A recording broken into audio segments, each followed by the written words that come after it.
शोधन काल 16वीं और 17वीं शताब्दी। Martin Luther, Ulrich Zwingli, John Calvin इत्यादि व्यक्ति थे। कैल्विन तो विशेष रूप से पवित्र आत्मा का धर्मशास्त्री माना जाता था।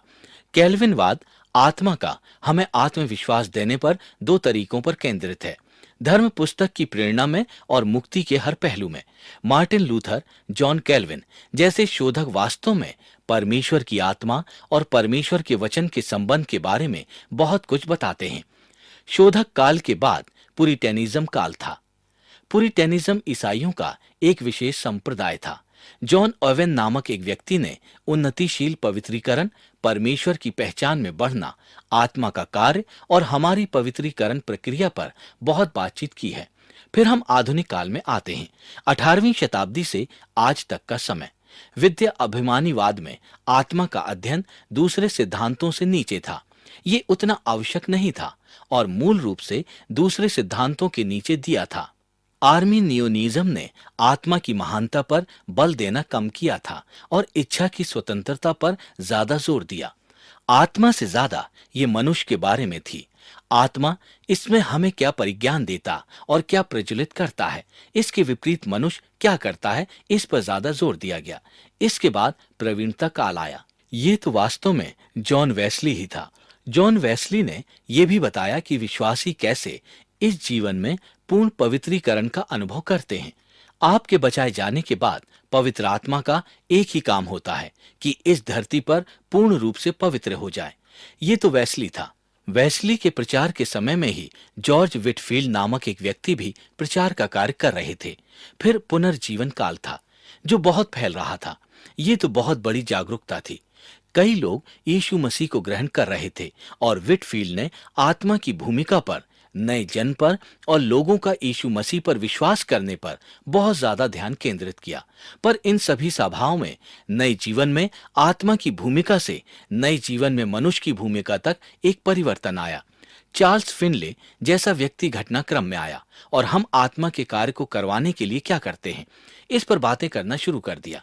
ये तो ऐसा था कि मनुष्य क्या कुछ प्रकाशित करता है, न कि आत्मा के लिए निर्भरता और व्यग्रता क्या प्रकाशित करती है।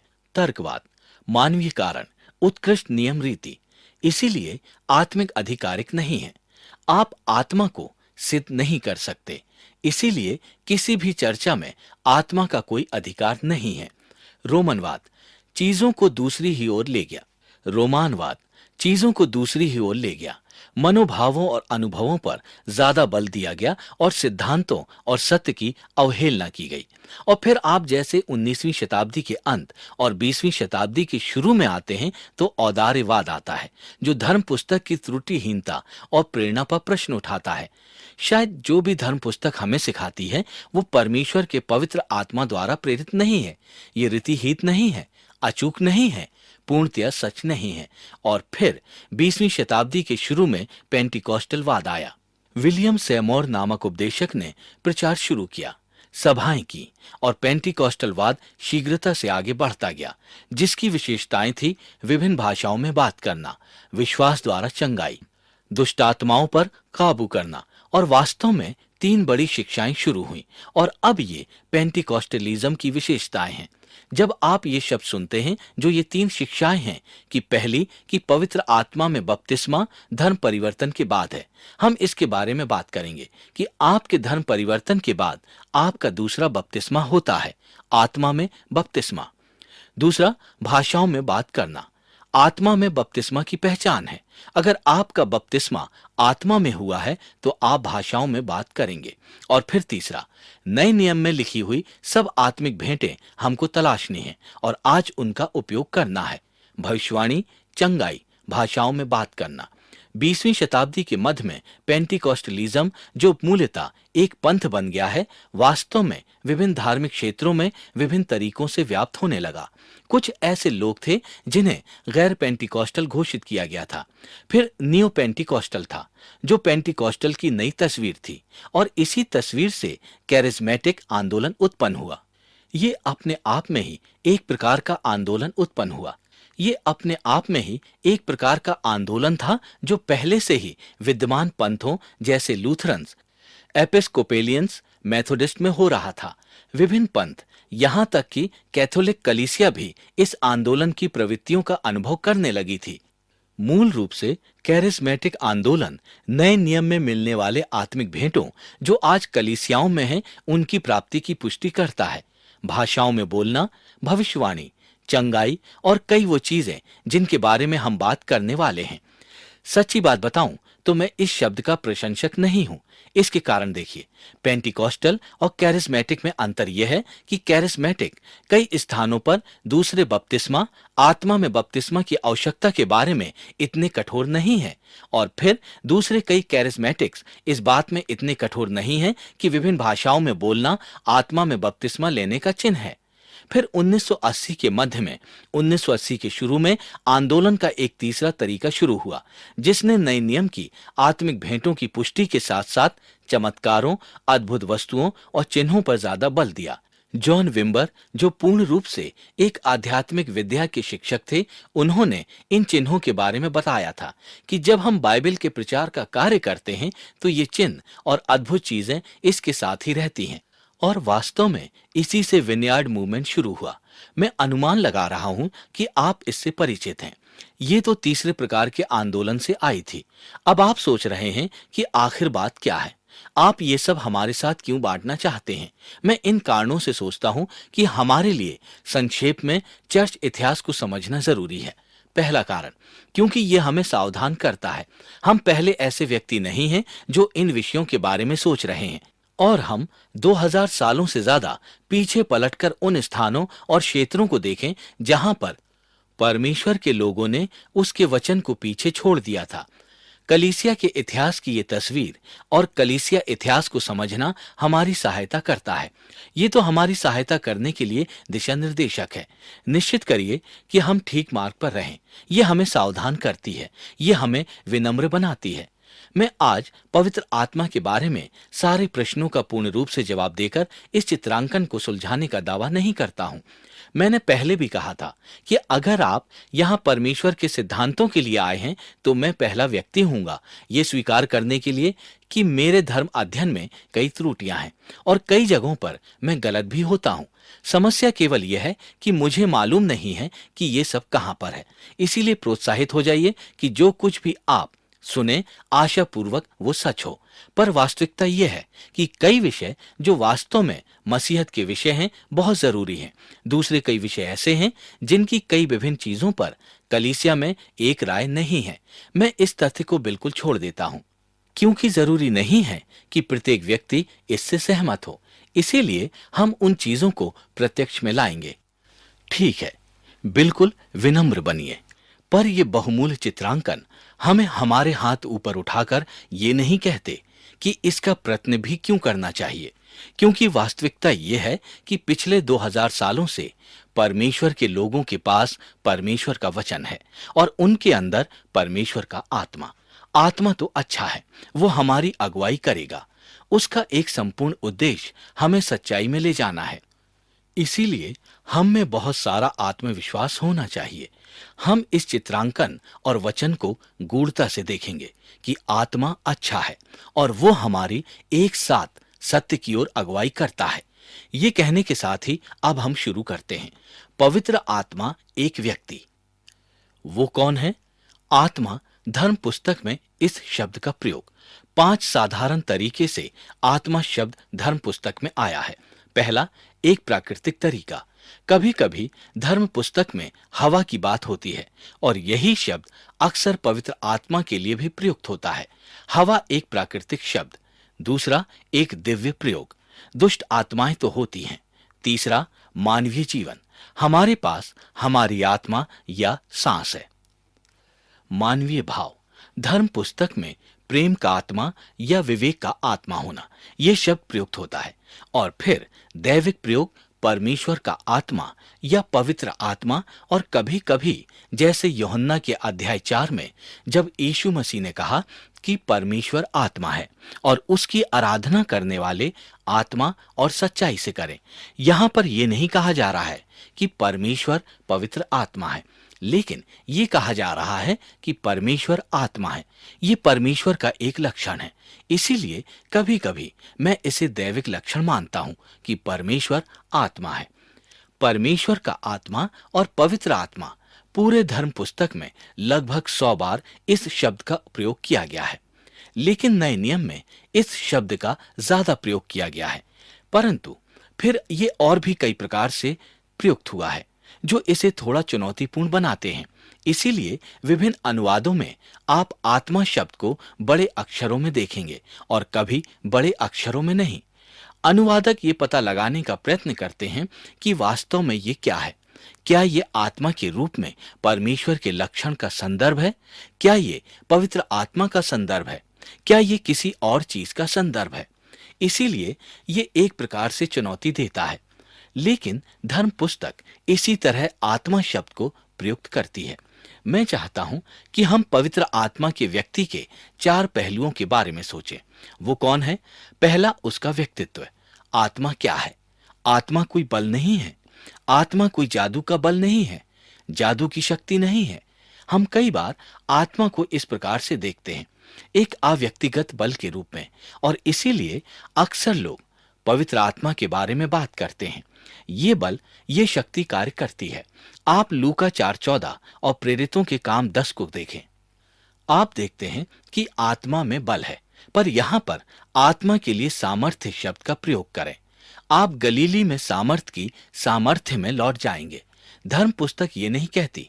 यही बात अगले पद में भी है कि परमेश्वर किस प्रकार से नाजरत के यीशु मसीह को पवित्र आत्मा और उसकी सामर्थ्य से अभिषिक्त करता है। सामर्थ और सामर्थ्य से नहीं। आत्मा शक्तिशाली है। आत्मा शक्ति वाला है और लोगों को शक्ति देता है। आत्मा कोई अनुभूति नहीं है।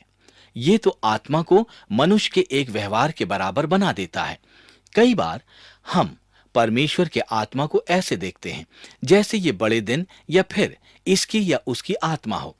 धर्म पुस्तक तो ये नहीं सिखाती है। अनुभूति नहीं है। यहां पर व्यक्तिगत भाव को समझें। मैंने जो कुछ कहा है वो सलाहकार तुम्हें सिखाएगा और हर चीज को याद कराएगा। जो कुछ भी हो, आत्मा कोई बल या अनुभूति नहीं है। आत्मा तो एक ही व्यक्ति में बोल सकता है। एक वायु या बल या अनुभूति इस प्रकार से बात नहीं कर सकती। प्रेरितों के काम 13:2, जब वे उपवास सहित प्रभु की उपासना कर रहे थे तो पवित्र आत्मा ने कहा, मेरे निमित्त बरनबास और शाऊल को उस काम के लिए अलग करो जिसके लिए मैंने उन्हें बुलाया है। बल, अनुभूति बात नहीं करते। वो पुकारते नहीं। वो अपने लिए कुछ नहीं करते। आत्मा ये सब करता है। बाइबल आत्मा का वर्णन व्यक्तिगत लक्षणों जैसे बुद्धि के साथ करती है, जैसे कि हमने यूहन्ना 14 में देखा था। ये आपको पढ़ाएगा और याद कराएगा। आत्मा की इच्छा होती है। वो प्रत्येक को वैसे ही भेंट देता है जैसे वो निश्चित करता है। पहला कुरिन्थियों 12:11। मनोभाव, परमेश्वर के पवित्र आत्मा को दुखी मत करो। आत्मा के व्यक्तिगत स्नेह, व्यक्तिगत लक्षण, बुद्धि, इच्छा और मनोभाव होते हैं। हम उससे संबंध रखते हैं। वो हमसे एक व्यक्ति के रूप में कैसे संबंध रखता है? उससे झूठ बोल सकते हैं? ये कैसे संभव है कि शैतान ने आपका दिल ऐसे भर दिया कि आप पवित्र आत्मा से झूठ बोलते हैं? उसे दुख हो सकता है। हमने ये एक क्षण पहले ही देखा। यशायाह 63, उसने विद्रोह किया और उसकी पवित्र आत्मा को खेदित किया। उसे शांत कर सकते हैं। आत्मा की आग को मत बुझाइए। आत्मा को शांत मत करिए। उसका विरोध कर सकते हैं। स्टीवन ने यह कहा था, आप हमेशा पवित्र आत्मा का विरोध करते हैं। उसकी निंदा हो सकती है। आत्मा की निंदा करने को कभी क्षमा नहीं किया जाएगा। अगर पवित्र आत्मा से प्रेम किया जा सकता है, उसकी आराधना की जा सकती है, तो उसकी आज्ञा का पालन भी किया जा सकता है और खेदित भी किया जा सकता है, अप्रसन्न भी किया जा सकता है, उसके विरुद्ध पाप किया जा सकता है। तो वो एक प्राणी होगा, एक मनुष्य। उसके अपने व्यक्तिगत लक्षण हैं, व्यक्तिगत लगाव हैं, उसका व्यक्तिगत सेवा कार्य है। ये तो एक संक्षिप्त सर्वेक्षण है, क्योंकि हम अगले 1 मिनट में पवित्र आत्मा के कार्यों के साथ गूढ़ता से विचार करेंगे। उसका व्यक्तिगत सेवा का कार्य है। वो हमारी अगुवाई करता है। उन सब की परमेश्वर के आत्मा के द्वारा अगुवाई हुई। परमेश्वर का आत्मा स्वयं ही हमारी आत्मा के साथ प्रमाणित करता है। वो हमारी सहायता करता है। इसको सुने, पवित्र आत्मा हमारी क्षीणता में हमारी सहायता करता है। आत्मा स्वयं हमारे लिए विनती करता है। ये उसका व्यक्तित्व है। वो एक प्राणी है, कोई बल या कोई अनुभूति नहीं है। आत्मा एक प्राणी है जो अगुवाई करती है। किसकी? ईश्वर की। अब ये तो बहुत कठिन है, और फिर ये तो चर्च इतिहास में वाद विवाद का एक भाग है। क्या पवित्र आत्मा पूरी तरह से परमेश्वर है? सुनिए, जॉन फियनबर्ग क्या कहता है। अगर पवित्र आत्मा पूर्णतया ईश्वर नहीं है तो देखिए ये क्यों आवश्यक है। मुक्ति का तात्पर्य बहुत ही गंभीर है। धर्म पुस्तक ये सिखाती है, पवित्र आत्मा विश्वासियों को पुनर्जीवन देता है, उनमें रहता है और उनको भर देता है। पर अगर पवित्र आत्मा कोई छोटा ईश्वर है या कोई ईश्वर है ही नहीं, तो हम कैसे विश्वास करें कि हम ये सब कर सकते हैं? और अगर जब तक वो पिता और पुत्र के साथ अस्तित्व और उद्देश्य में एक समान है, इसका कैसे विश्वास करें? अगर वो ये सब करने का प्रयत्न करता है, पिता और पुत्र उसके कार्यों को सही मानेंगे और उसके अनुसार ही हमसे नाता जोड़ेंगे, तो हमें कैसे पता चलेगा कि आत्मा पूर्णतया परमेश्वर है? और यहाँ पर परमेश्वर के सिद्धांत हम तीन बुनियादी सच के बारे में, जो हमें त्रिएकता को समझने में सहायता करते हैं, पहले बात कर चुके हैं। पहला, परमेश्वर तीन व्यक्ति हैं। तीन विभिन्न व्यक्ति परमेश्वर को पिता कहते हैं, परमेश्वर के पुत्र और परमेश्वर को आत्मा कहते हैं। तीन विभिन्न व्यक्ति। दूसरा सत्य, प्रत्येक व्यक्ति पूर्णतया परमेश्वर है। पिता परमेश्वर है, पुत्र परमेश्वर है, पवित्र आत्मा परमेश्वर। तीन व्यक्ति हैं, प्रत्येक व्यक्ति पूर्णतया परमेश्वर है। तीसरा सत्य, जब हमने त्रिएकता के रहस्य को देखा था कि केवल एक ही परमेश्वर है, परमेश्वर तीन व्यक्ति हैं, प्रत्येक पूर्णतया परमेश्वर है, केवल एक ही परमेश्वर है। ये कोई बहुदेववाद नहीं है, ये तो एक परमेश्वर की आराधना है। आप इन तीनों को एक साथ करें तो आपको रहस्य मिलेगा। हमने इसी के बारे में बात की थी। हम इसको समझाने का प्रयत्न करेंगे तो आप अपना मस्तिष्क खो देंगे। इसको अस्वीकार करने का प्रयत्न करेंगे तो आप अपनी आत्मा खो देंगे। त्रिएकता की यही तस्वीर है। सो तीन व्यक्ति, प्रत्येक व्यक्ति पूर्णतया परमेश्वर, एक ही परमेश्वर है। इसीलिए बाइबल हमें यहाँ पर सिखाती है कि पवित्र आत्मा परमेश्वर है। पहली बात तो यह है कि वो परमेश्वर से परिचित है। ये पद्यांश वास्तव में मैंने कुछ पहले संक्षेप में पढ़ा था, प्रेरितों के काम अध्याय 5, जब हनन्या और सफीरा अपनी भेंटों में चर्च को धोखा देते हैं। हे हनन्या, शैतान ने तेरे मन में ये बात क्यों डाली कि तू पवित्र आत्मा से झूठ बोले? तू मनुष्यों से नहीं पर परमेश्वर से बोला। किससे झूठ बोला? परमेश्वर से। इसीलिए पवित्र आत्मा परमेश्वर से झूठ बोलता है। यही चीज पहला कुरिन्थियों 3 में भी है। परमेश्वर का मंदिर आत्मा का मंदिर है। क्या तुम नहीं जानते कि तुम परमेश्वर के मंदिर हो और परमेश्वर का आत्मा तुम में रहता है? परमेश्वर का मंदिर, आत्मा का मंदिर, वो तो परमेश्वर से परिचित है। दूसरा, परमेश्वर के साथ वो पहचाना जाता है। आत्मा परमेश्वर के साथ पहचाना जाता है। मत्ती 28:19-20, यहां तो उन्हें पिता, पुत्र और पवित्र आत्मा के नाम से बपतिस्मा दे रहा है। ये तो एक साथ ही पहचाने जाते हैं, उन्हें एक ही स्तर पर रखा जाता है। नए नियम के अनगिनत उदाहरणों में से ये केवल 2 उदाहरण ही है। दूसरा कुरिन्थियों 13:14, प्रभु यीशु मसीह का अनुग्रह और परमेश्वर का प्रेम और पवित्र आत्मा की सहभागिता तुम सबके साथ होती रहे। सो ये एक साथ पहचाने जाते हैं, पिता, पुत्र और पवित्र आत्मा। अगला, वो तो परमेश्वर से जुड़ा हुआ है। मैं आपको वास्तव में मनोरंजक चीज दिखाना चाहता हूं। ये पद यहां पर हमें ये बताते हैं कि पुराने नियम में कहां पर परमेश्वर ने जो किया, वो नए नियम में पवित्र आत्मा कर रही है, जो उससे जुड़ी हुई है। मैं आपको दिखाता हूं। निर्गमन 17:7, मूसा ने उस स्थान का नाम मस्सा और मरीबा रखा, क्योंकि इजरायलियों ने वहां वाद विवाद किया था और ये कहकर यहोवा की परीक्षा की थी कि क्या यहोवा बीच में है या नहीं। फिर आप इब्रानियों 3 में देखें, और वो काम कर रहे हैं कि क्या हुआ। और सुनिए, जैसा पवित्र आत्मा कहता है कि यदि तुम आज उसका शब्द सुनो तो अपने मन को कठोर ना करो, जैसा कि क्रोध दिलाने के समय और परीक्षा के दिन जंगल में किया था, जहां तुम्हारे बाप दादों ने मुझे जांच कर परखा और 40 वर्ष तक मेरे काम देखे। इन लोगों ने परमेश्वर की परीक्षा ली और उसे परखा, और पवित्र आत्मा कहता है कि तुम मेरी परीक्षा ले रहे थे और मुझे परख रहे थे। क्या आप यहां संबंध देख रहे हैं? अगला, यशाया 6।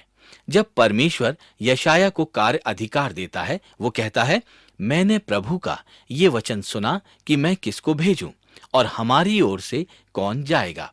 यहोवा ने कहा, जाकर इन लोगों से कहो कि सुनते ही रहो परंतु ना समझो, देखते ही रहो परंतु ना बूझो। फिर प्रेरितों के काम 28-25 में लिखा है कि वो आपस में एक मत न हुए और पौलुस के कहने के बाद चले गए।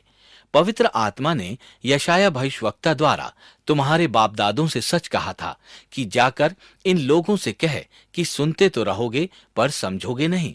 आप यहाँ पर परमेश्वर यहोवा ने जो पुराने नियम में किया और आत्मा वही करने की उत्तरदायी है, इन दोनों के बीच के संबंध को देखते हैं। अगला, यिर्मयाह 31-33। यहोवा की ये वाणी है कि इज़राइल के घराने से मैं ये वाचा बांधूंगा कि मैं अपनी व्यवस्था उसके मन में समवाऊंगा और उनके हृदयों पर लिखूंगा।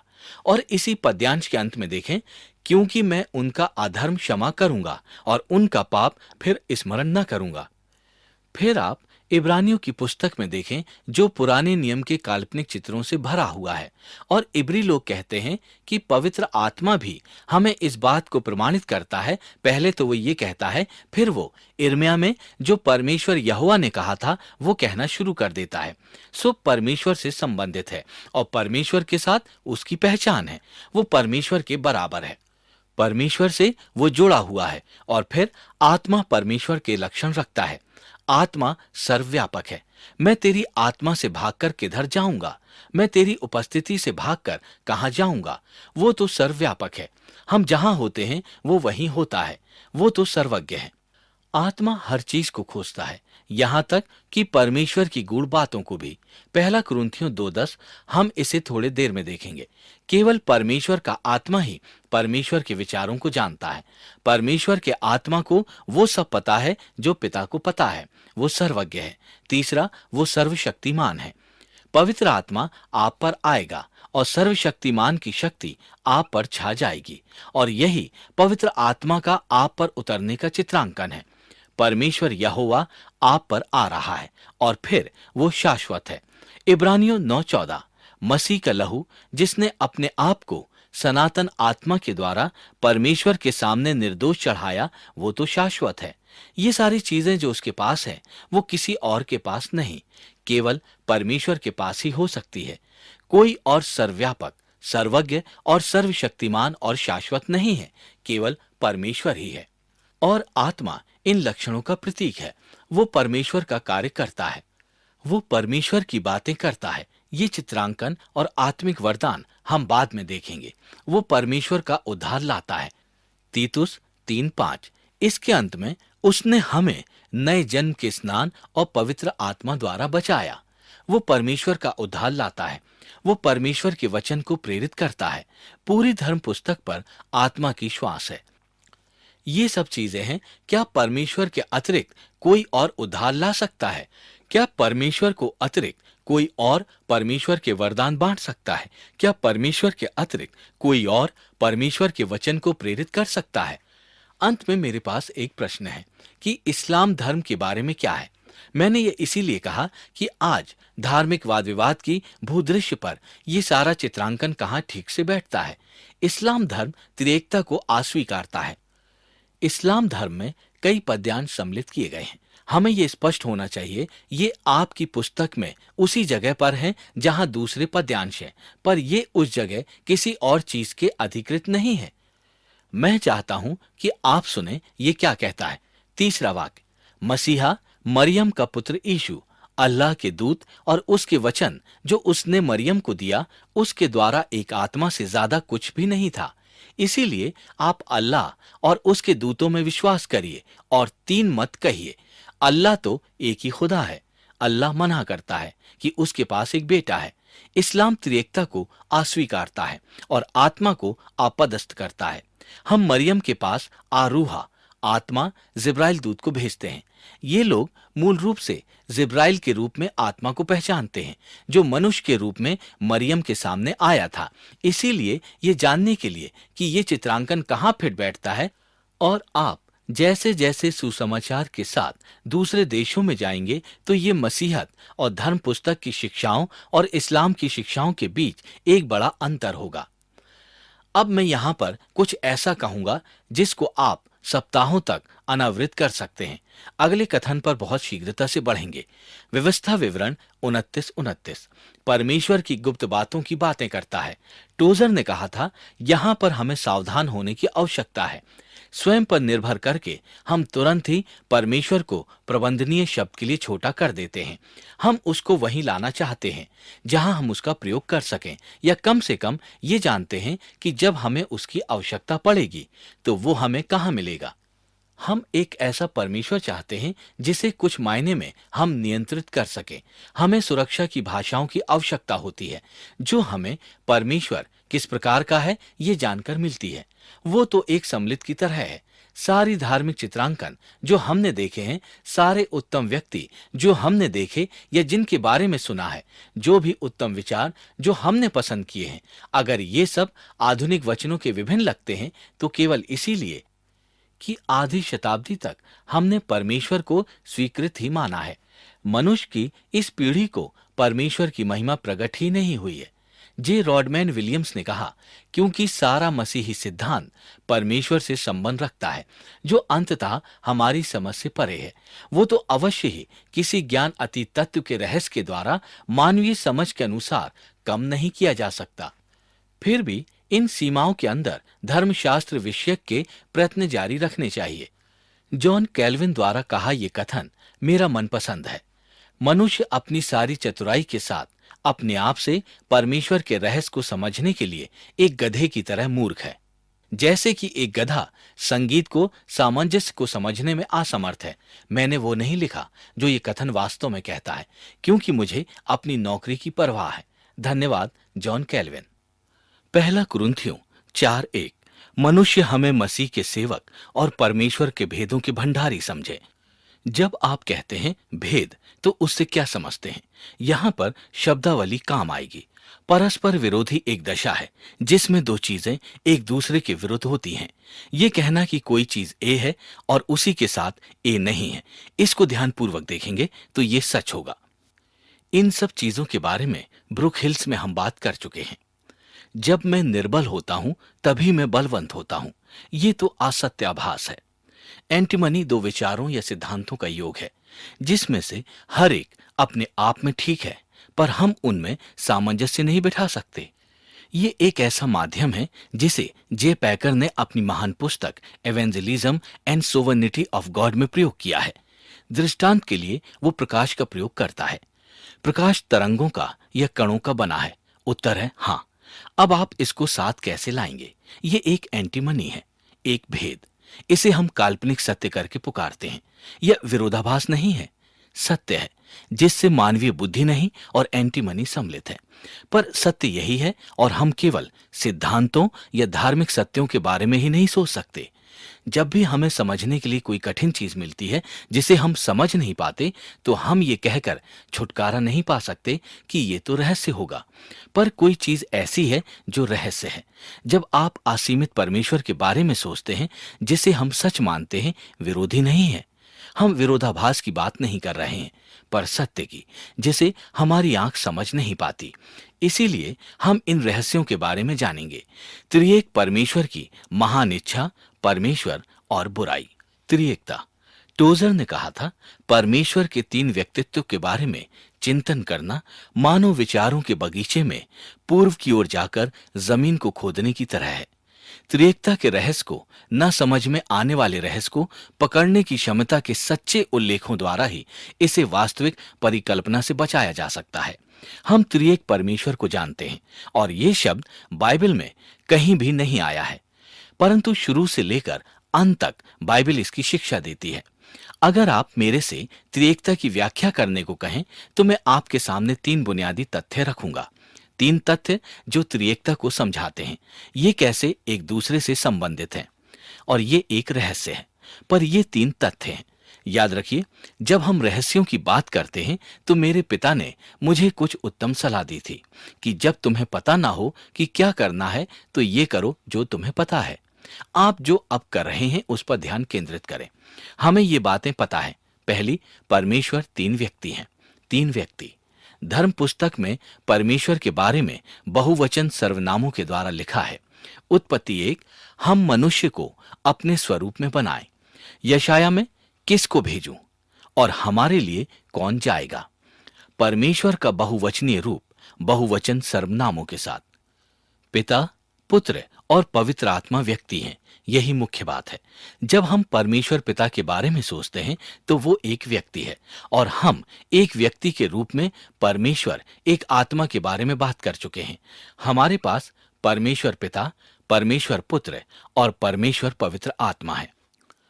यहां विशेषकर आत्मा, कई बार तो हम इस वास्तविकता को आत्मा मनुष्य है महत्वहीन समझते हैं। हम आत्मा को कोई बल या ऐसी कोई चीज की तरह समझते हैं, परंतु आत्मा मनुष्य है। यूहन्ना अध्याय 16 में देखें, उसका पुल्लिंग सर्वनामों के द्वारा उल्लेख किया गया है, निष्पक्ष सर्वनामों से नहीं। आत्मा शब्द साधारणतया स्त्रीलिंग या पुल्लिंग नहीं होता है, पर यूहन्ना 16 में देखिए, जब सत्य का आत्मा आएगा तो वो सच्चाई में तुम्हारी अगुवाई करेगा। वो स्वयं से नहीं बोलेगा, पर जो भी सुनेगा वही बोलेगा। धर्म पुस्तक में देखें तो आप पाएंगे कि आत्मा वो कर रहा है जो एक मनुष्य करता है। आत्मा शिक्षित करता है, आत्मा साक्षी देता है, आत्मा विनती करता है, आत्मा परमेश्वर की हर वस्तु को खोजता है। यह हम पहले देख चुके हैं। आत्मा ढूंढता है, आत्मा जानता है, आत्मा भेंटे देता है, आत्मा बोलता है, ढूंढता है और बोलता है। आत्मा ने फिलिपुस को कहा, रथ के पास जा और वहीं रुक। आत्मा खेदित होता है, इसीलिए आत्मा मनुष्य है। बहुवचन सर्वनाम, पिता, पुत्र और पवित्र आत्मा सब व्यक्ति हैं।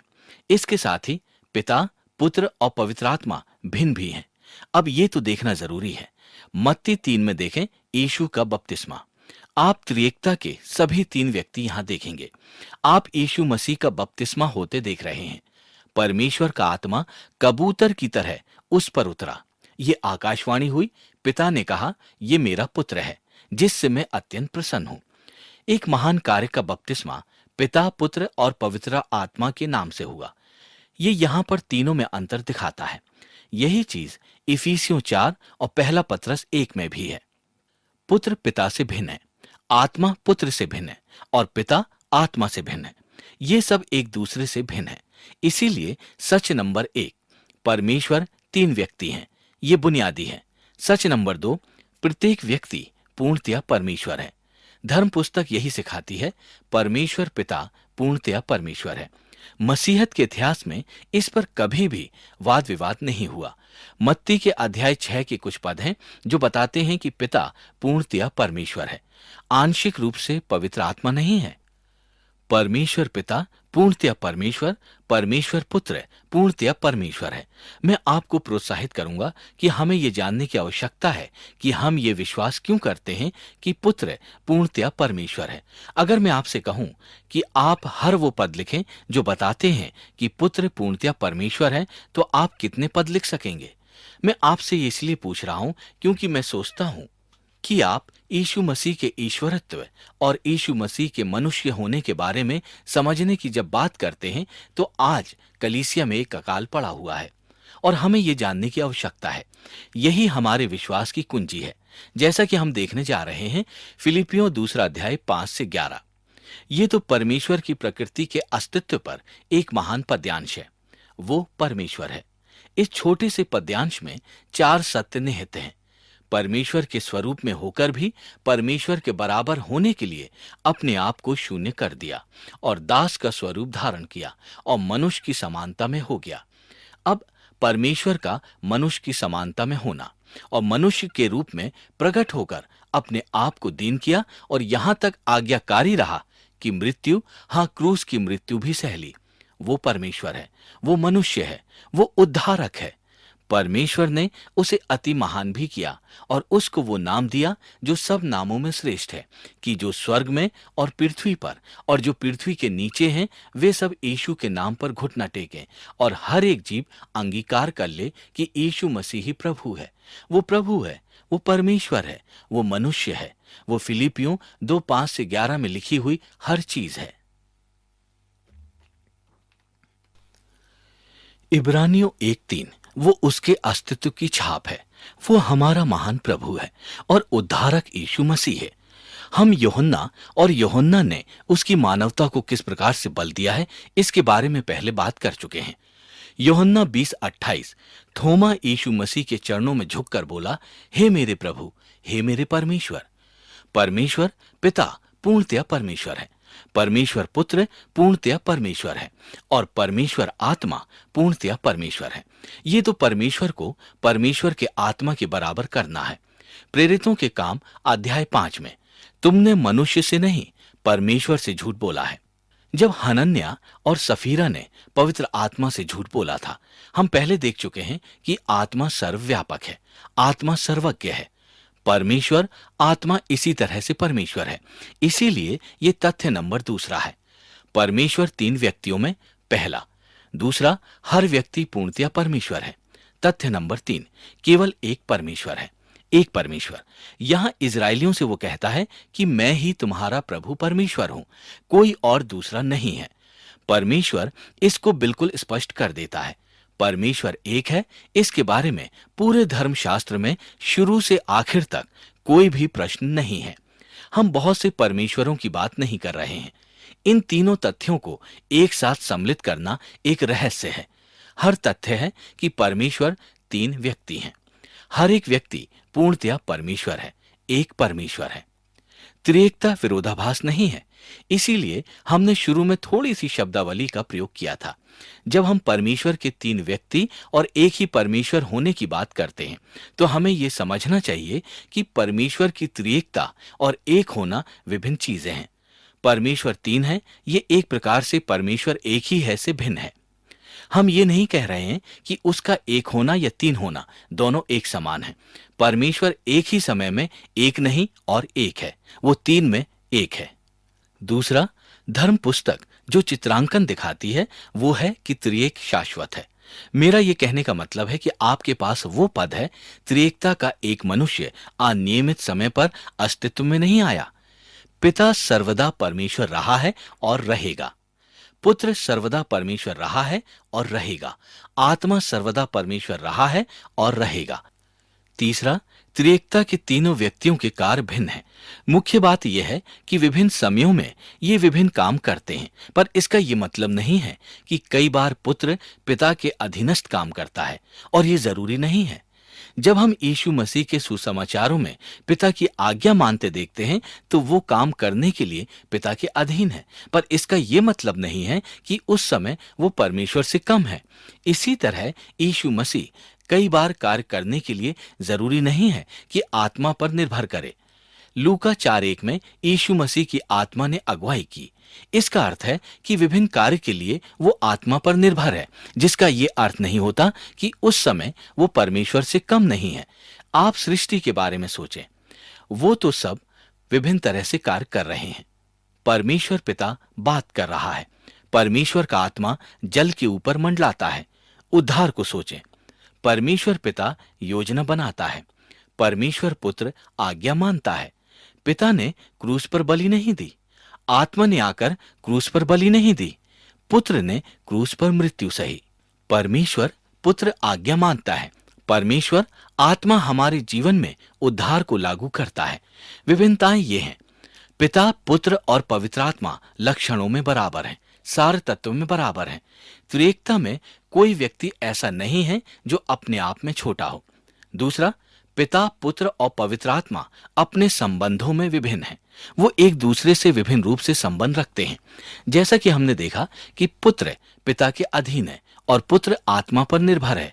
ये स्पष्टतया इसीलिए है कि सिद्धांतों की प्रकृति और धर्मशास्त्र में ये सत्य मसीहत के 2000 साल के इतिहास में हमेशा वाद विवाद में रहे हैं।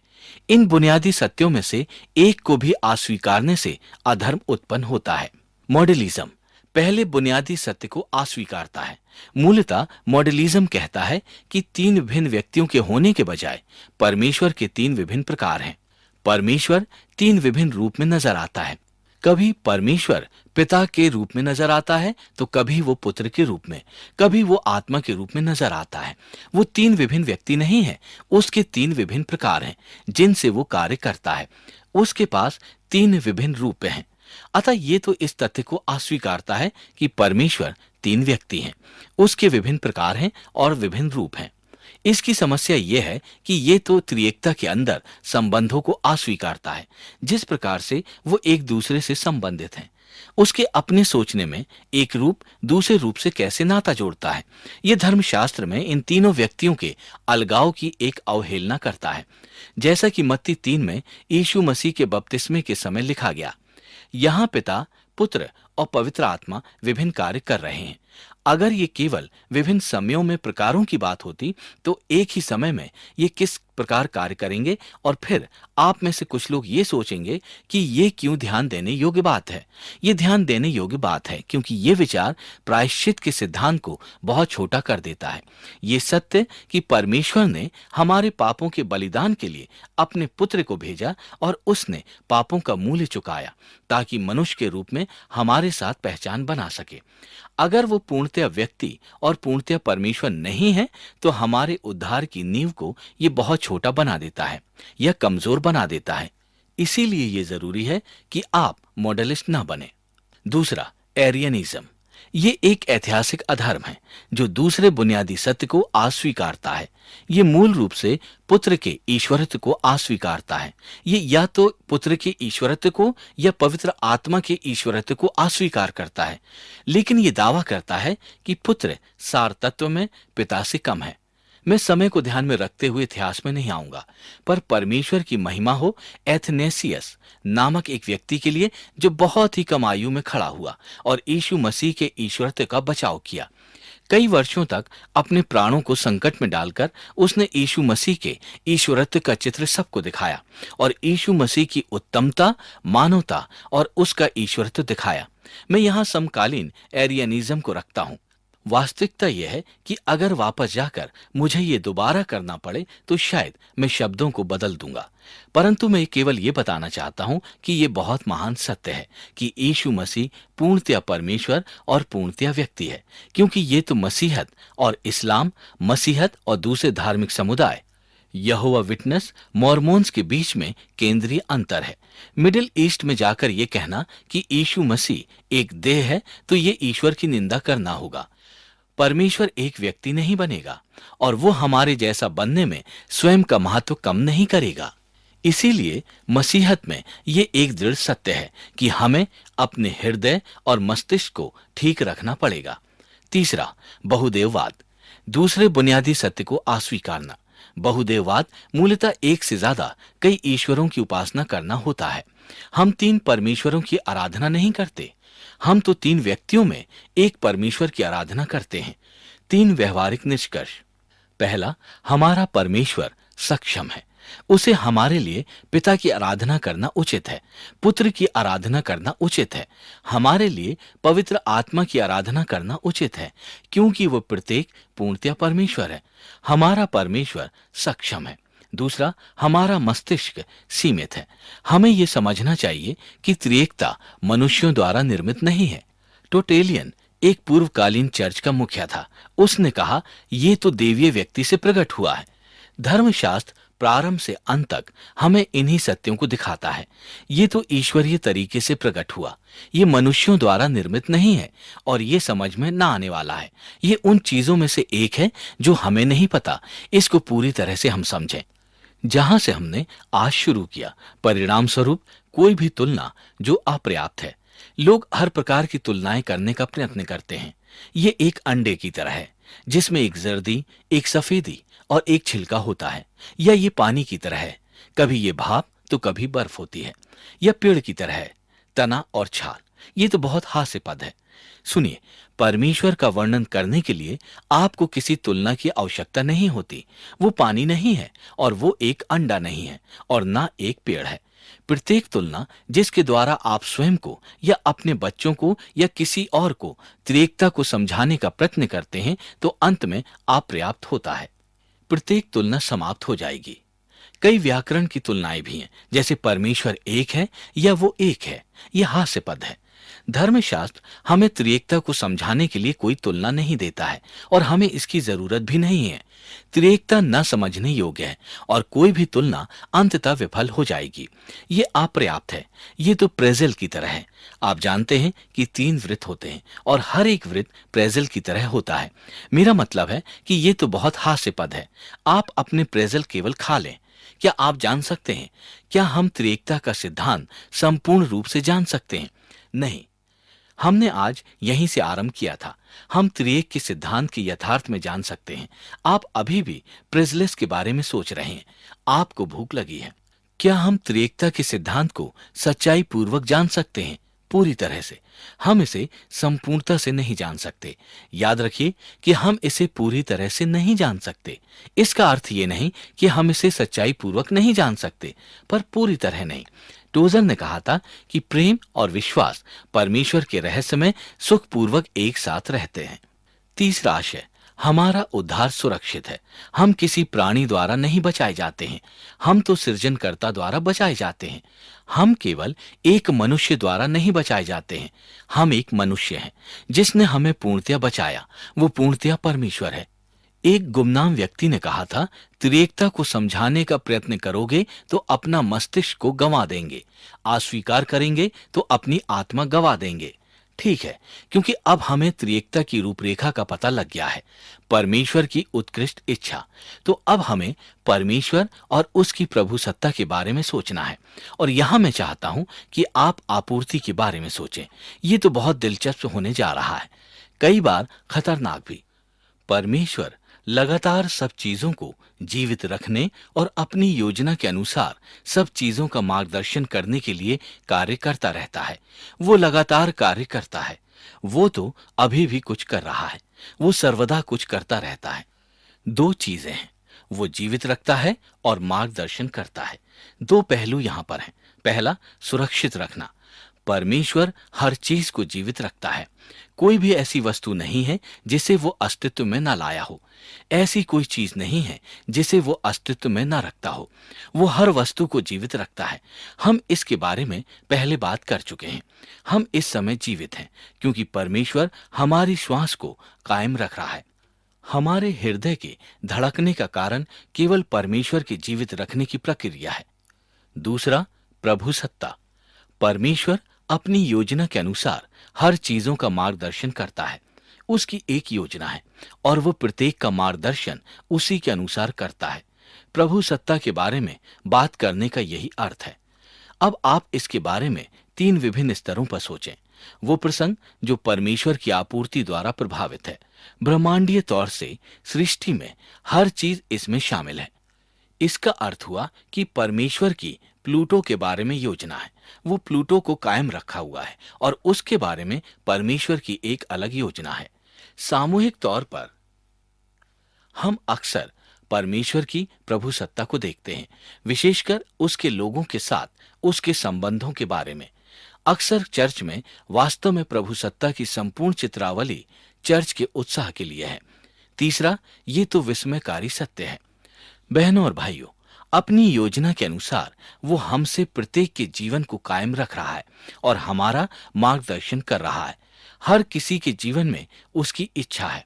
अब परमेश्वर की आपूर्ति के बारे में जिन चीजों से बचना है वो 4 चरमांत है। पहला चरमांत है डीएज्म। ये एक विचार है। परमेश्वर ने सब कुछ बनाया और फिर कहीं चला गया और हर चीज को उसकी स्वयं की इच्छा के अनुसार होने को छोड़ दिया। जैसे कि उसने घड़ी में चाबी दी और फिर उसे चलने के लिए छोड़ दिया और उसके साथ कोई भी अन्योन्य क्रिया नहीं की। इस पर हम विश्वास नहीं करते हैं, लेकिन वास्तविकता यह है कि हम में से काफी लोग इसी प्रकार से रहते हैं। कई लोग इसी प्रकार से जीवित रहते हैं कि मानो परमेश्वर उनके जीवन में है ही नहीं, पर वो तो है डीइज्म, पैंथीइज्म। हम इसके बारे में पहले बात कर चुके हैं। याद है, परमेश्वर अपनी संरचना से भिन्न है। वो मार्गदर्शन कर रहा है, पर यह मतलब नहीं है कि वो कचरे के डिब्बे में है। फेटिलिज्म, हमें सतर्क रहना है कि कहीं हम परमेश्वर की आपूर्ति और उसकी प्रभु सत्ता को फेटिलिज्म के साथ मिला दें। ये विचार है कि नियति की कई शक्तियां हैं जो कार्यान्वित हैं और जो वो हर चीज जो हो रही है उसको नियमित कर रही है। नियति ने ही ये सब निश्चित किया है। अगर आप अपना राशिफल पढ़ें और अगर आप अपना भाग्य जानने के लिए सितारों को देखें तो आप फेटिलिस्ट हैं। चौथा चरमांत, स्वाभाविक और स्पष्ट थियज्म। ये दो भिन्न धार्मिक सिद्धांत हैं, स्वाभाविक और स्पष्ट धार्मिक सिद्धांत। पर मैं यहां इन दोनों को एक साथ रखता हूं क्योंकि मूलतः ये दोनों ही ये कहती हैं कि परमेश्वर जो भी हो रहा है उसका पूरी तरह से उत्तरदायी नहीं है। परमेश्वर ये नहीं जानता कि भविष्य में क्या हो रहा है। परमेश्वर अपने आप को विकसित करने की प्रक्रिया में है। हम ये नहीं कर रहे हैं। तो हम किस ओर जा रहे हैं? संरक्षणता। हम थोड़ी देर में इसको देखेंगे और उसके बाद प्रभु सत्ता पर विचार करेंगे। संरक्षणता, परमेश्वर हर चीज को कायम रख रहा है। वो किसी भी चीज में किसी भी गुण को कायम रखता है। परमेश्वर पानी की रक्षा करता है ताकि ये पानी की तरह कार्य करे। परमेश्वर घास की रक्षा करता है ताकि वो घास की तरह कार्य करे।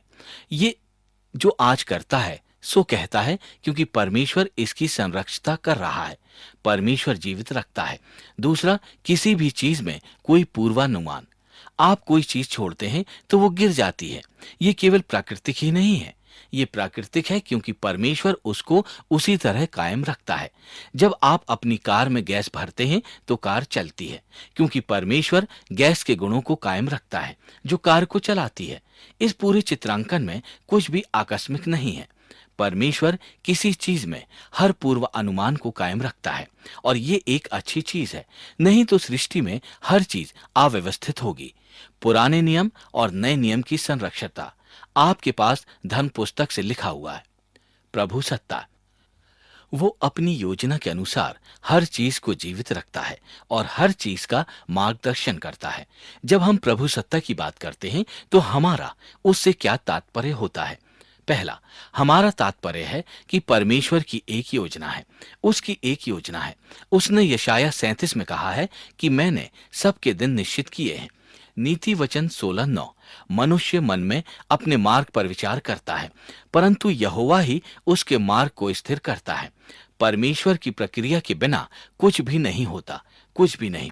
परमेश्वर की प्रक्रिया के बिना कुछ भी नहीं होता, आकस्मिक तौर पर भी कुछ नहीं होता। ये सब कुछ उसकी योजना में है। इसी के बारे में हम प्रभु सत्ता में बात कर रहे हैं। अब मैं चाहता हूं कि हम प्रभु की योजना के बारे में कुछ भिन्न तरीकों से सोचें। पहला, परमेश्वर की योजना शाश्वत है। एक दिन बनाए गए थे और आपकी पुस्तक में लिख दिए गए थे इससे पहले कि उनमें से एक भी दिन होता। उसकी योजना कालक्रमिक नहीं है। दूसरे शब्दों में, हम अभी तक ये निश्चय नहीं कर पाए हैं कि आगे क्या होगा। ये उसी प्रकार है जैसे हमने बात की थी, परमेश्वर में सब चीजें हैं। कालक्रमिक न होने का हमारा यही तात्पर्य है। स्पष्टतया ये तो समय में कालक्रमिक है, पर वो तो महान प्रभु है जो समय से भी ऊपर है। उसकी योजना कालक्रमिक नहीं है और उसकी योजना परिवर्तनीय नहीं है। वो चलते चलते परिवर्तित नहीं होता और अब ये हो गया है, अब मुझे इसे कुछ भिन्न तरीके से करना है। ये परिवर्तनीय नहीं है, ये शाश्वत है। अगला, परमेश्वर की योजना उद्देश्यपूर्ण है। हम इसके बारे में बात कर चुके हैं, हम ज्यादा नहीं सोचेंगे। परमेश्वर की प्रेरणा उसकी महिमा है। ये अपनी महिमा के लिए चीजों को सुनियोजित करता है। उसकी योजना में हमारा उद्धार उसकी महिमा के लिए है। ये उद्देश्यपूर्ण है। परमेश्वर का एक उद्देश्य है, ये अनिश्चित नहीं है, ये उद्देश्यपूर्ण है। अगला, परमेश्वर की योजना विश्वसनीय है। मैं आपको केवल थोड़ा सा अवलोकन कराना चाहता हूं। ये धर्मशास्त्र जिन सारी भिन्न भिन्न चीजों के बारे में बताता है वो प्रभु की सत्ता के नीचे है। वो सारी प्रकृति पर महान है। आप कहीं भी धर्मशास्त्र में ये नहीं देखते हैं कि एक दिन वर्षा हुई।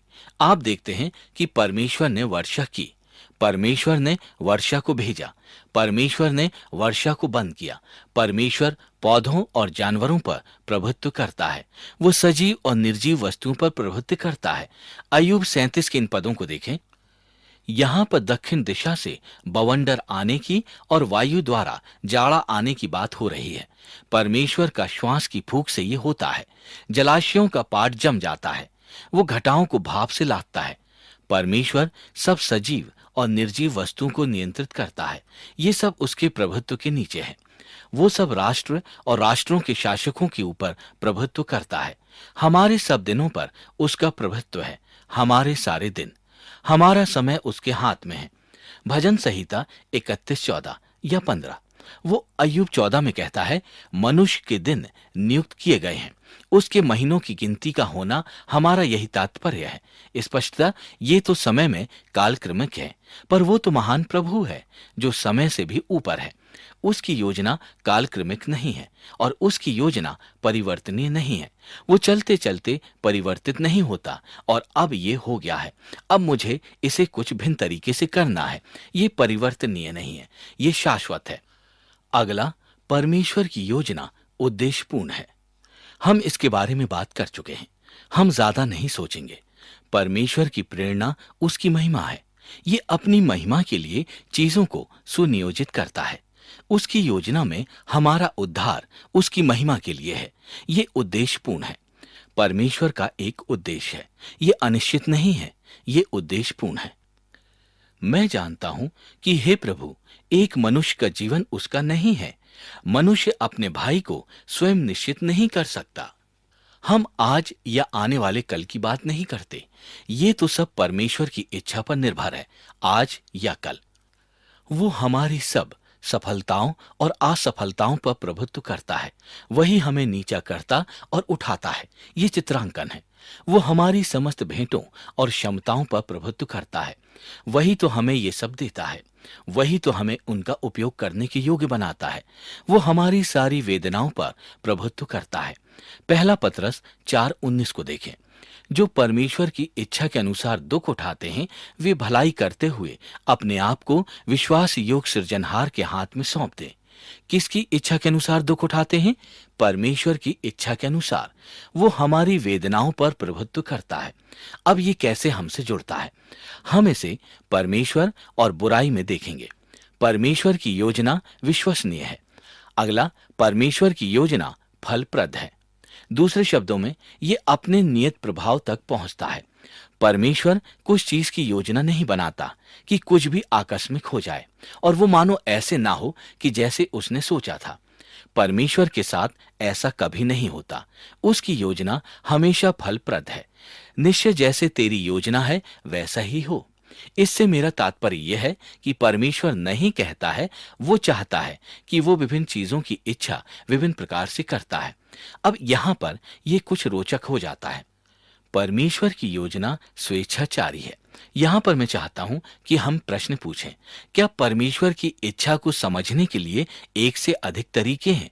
धर्मशास्त्र सिखाता है कि हैं। यशाया 53 को देखें। वहां लिखा है, ये तो परमेश्वर की इच्छा थी। यहां पर यीशु मसीह की क्रूस पर भविष्यवाणी की बात हो रही है। वो तो परमेश्वर की इच्छा थी कि वो कुचला जाए और कष्ट उठाए। मैं चाहता हूं कि आप मेरे साथ इसके बारे में एक क्षण के लिए सोचें। ये परमेश्वर की इच्छा थी कि कुचला जाए और कष्ट सहे। परमेश्वर चाहता है कि लोग पाप ना करें। वो कहता है, पाप मत करो, उसकी ये इच्छा है। इसके साथ ही उसने इच्छा की कि उसका पुत्र मारा जाए। इसमें तो पाप सम्मिलित है। तो स्पष्टतया काफी हद तक हम देखते हैं कि परमेश्वर विभिन्न चीजों की इच्छा विभिन्न प्रकार से करता है। यही चित्रांकन काफी हद तक हम देखते हैं कि परमेश्वर विभिन्न चीजों की इच्छा विभिन्न प्रकार से करता है। यही चित्रांकन प्रेरितों के काम 2 अध्याय 23, 2 पतरस 3:9 में भी है। प्रभु अपनी प्रतिज्ञा के विषय देर नहीं करता। जैसा कितने लोग समझते हैं, पर तुम्हारे विषय में धीरज धरता है और नहीं चाहता कि कोई नाश हो, वरन ये कि सबको मन फिराव का अवसर मिले।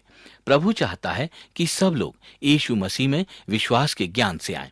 हम जानते हैं कि वास्तव में ऐसा नहीं होता है उसकी इच्छा में किसी प्रकार से, पर वो ये चाहता है, तो आप इसको एक साथ कैसे रख सकते हैं? मैं चाहता हूं कि आप इसको विभिन्न प्रकारों से सोचें। सबसे पहले आप परमेश्वर की स्वाधीनता और आवश्यक इच्छा के बारे में सोचें। ये तो कुछ अधिकतर दार्शनिक है, यहां पर हम ज्यादा नहीं रुकेंगे। परमेश्वर की आवश्यक इच्छा में उसकी प्रकृति शामिल है, दूसरे शब्दों में परमेश्वर की होने वाली इच्छा, और आंशिक रूप से उसकी इच्छा प्रेम जाल है और सारे गुण वाली है जो हम देख चुके हैं। ये आवश्यक है, मूल तत्व है कि वो कौन है। इसके साथ ही परमेश्वर की स्वाधीनता इच्छा में उसकी क्रिया विधि शक्ति है। क्या परमेश्वर को ऐसी दृष्टि की रचना करनी थी जो उसने की है? नहीं, पर उसने की। क्या प्रभु को क्रूस द्वारा हमको छुड़ाना था? नहीं, पर उसने ऐसा किया। तो उसकी आवश्यक इच्छा और स्वाधीनता इच्छा है। ये बहुत ही रोचक है। परमेश्वर की इच्छा के बारे में सोचने का दूसरा तरीका, परमेश्वर की प्रत्यक्ष इच्छा और गुप्त इच्छा। यहां पर मैं आपको प्रोत्साहित करना चाहूंगा कि जब आप परमेश्वर की इच्छा के बारे में सोचें तो इन दोनों को समझें, परमेश्वर की प्रत्यक्ष इच्छा और गुप्त इच्छा। व्यवस्था विवरण 29:29। गुप्त बातें हमारे यहोवा के वश में हैं, परंतु जो प्रकट की गई हैं वो सदा के लिए हमारे और हमारे वंश के वश में रहेगी। उत्पत्ति 50 तो अति उत्तम उदाहरण है। मैं सोचता हूं पूरे धर्मशास्त्र, विशेषकर पुराने नियम में। आप यूसुफ की कहानी को जानते हैं। यूसुफ ने अपना चमकीला अंगरखा पहना और उसके भाई उससे ज्यादा प्रसन्न नहीं है, और उसके भाई उसको ले जाकर जान से मार डालने की धमकी देते हैं और अंततः उसको दासत्व में बेच देते हैं। यहां पर आप देखते हैं कि वो दासत्व में बेचा जाता है, उसको मिस्र ले जाया जाता है और अंततः वो ऊंचा उठाया जाता है। बेचने के लिए निर्धारित अकाल में वो परमेश्वर के लोगों के बचाव का एक साधन बन जाता है। उत्पत्ति 50 में यूसुफ अपने भाइयों से कहता है कि यद्यपि तुम लोगों ने मेरे लिए बुराई का विचार किया था, परंतु परमेश्वर ने उसी बात में भलाई का विचार किया, जैसा कि आज के दिन प्रकट है कि बहुत से लोगों के प्राण बचे हैं। उत्पत्ति 50 की इस चित्रांकन में स्पष्ट रूप में आप परमेश्वर की इच्छा को विभिन्न तरीकों से पाते हैं। उसकी ये इच्छा नहीं थी कि उसके भाई उसको लगभग मार ही दें और दासत्व में बेच दें। परमेश्वर नहीं चाहता था कि उसके भाई ऐसा करें। इसी के साथ परमेश्वर की इच्छा से यही होने वाला था कि यूसुफ को दास होने के लिए बेचा जाए, कि यूसुफ ऐसे स्थान पर आएगा जहां वो आने वाले लोगों की आपूर्ति करेगा। परमेश्वर की प्रत्यक्ष इच्छा वो है जो वो घोषित करता है। पहला तीमुथियुस 2। और काफी हद तक ये शब्द पर्याप्त नहीं है, पर मैं जो बात यहां कह रहा हूं, मैं विश्वास करता हूं कि बाइबल यहां पर समझाती है, वो ये है कि परमेश्वर अपनी इच्छा में चीजों की घोषणा करता है। उसका वचन उसकी इच्छा है, उसकी आज्ञाएं, उसके नियम उसकी इच्छा है, और आपके लिए उसकी इच्छा है कि आप पवित्र हों। आपके लिए परमेश्वर की इच्छा है कि आप दोष रहित हों। ये सब चीजें परमेश्वर की इच्छा आपके लिए है कि आप पापों से बचें। वो ये सब हम पर प्रकट करता है। तो प्रश्न पूछिए, जब हम पाप करते हैं या परमेश्वर की आज्ञा को नहीं मानते हैं, तो क्या हम परमेश्वर की इच्छा से बाहर होते हैं? एक प्रकार से हाँ, उसकी प्रत्यक्ष इच्छा से बाहर।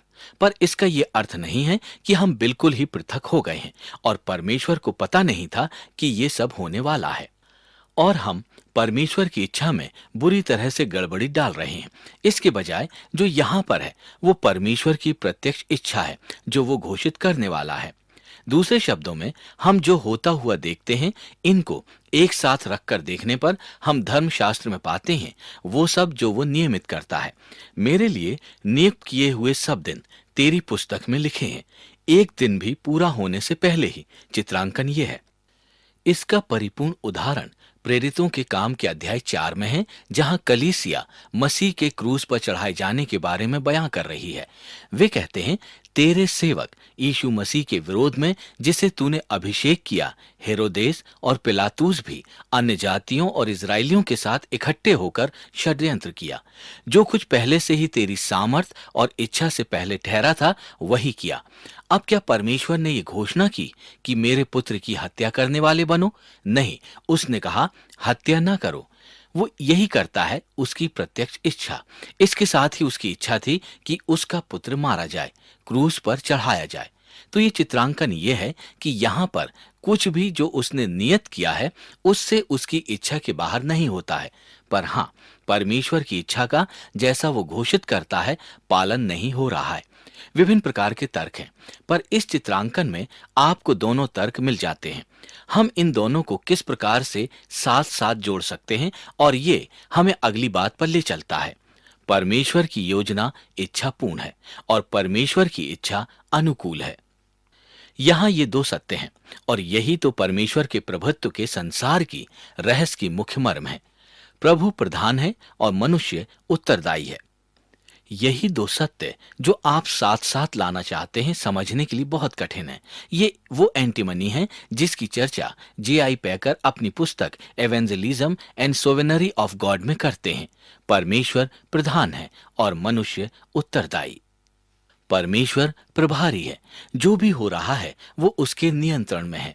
वो कभी भी नीचे की ओर देखकर ये नहीं कहता, अरे नहीं नहीं, ये क्या हो रहा है, ये तो नियंत्रण से बाहर है।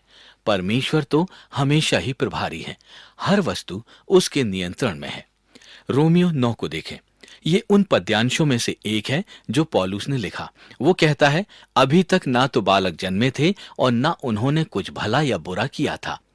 इसीलिए कि परमेश्वर की मंशा जो उसके चुन लेने के अनुसार है, कर्मों के कारण नहीं, परंतु बुलाने वालों पर बनी रहे कि जेठा छुटके का दास होगा।